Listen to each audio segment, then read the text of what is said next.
جشن مصطفیٰ اصل ہے یا مشن مصطفیٰ اصل ہے؟ قرآن کریم سے یہ بات معلوم ہوتی ہے کہ مشن مصطفیٰ اصل ہے، جشن مصطفیٰ اصل نہیں ہے۔ اگر جشن مصطفیٰ، جشن ولادت مصطفیٰ اصل ہوتا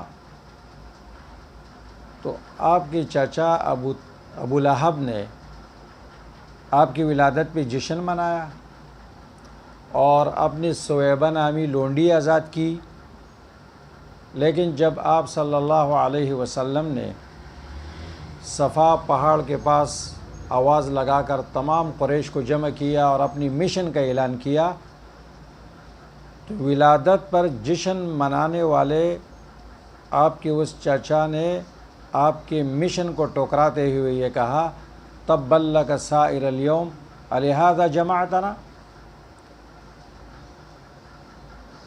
تو قرآن کریم میں 3 صورتیں بد دعا سے شروع ہوتی ہے، ویل للمطففین، ویل لکل ہمزۃ لمزہ، تبت یدا ابی لہب۔ تو تیسری صورت وہ ہے جو ابو لہب کے نام سے شروع ہوتی ہے، جس نے آپ کی ولادت پر جشن منایا، لیکن جب اس نے مشن کو ٹکرایا تو قرآن کریم کہتا ہے تبت یدا ابی لہب، اس کا نام تک گالی بن گیا اور اس جشن ولادت نے اس کو کوئی فائدہ نہیں دیا۔ اور قرآن کریم کہتا ہے کہ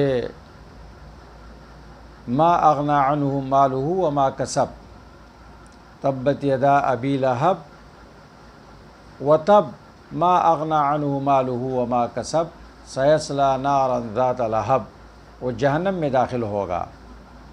تو میرے محترم بھائیوں، محترم مسلمان بھائیوں، جشن ولادت منانے سے زیادہ، جشن مصطفیٰ سے زیادہ مشن مصطفیٰ کی طرف توجہ کرنے کی ضرورت ہے۔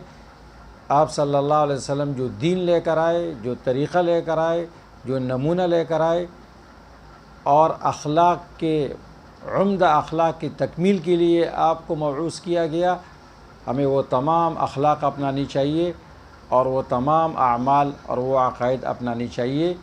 یہ اصل ہے، جشن اصل نہیں ہے۔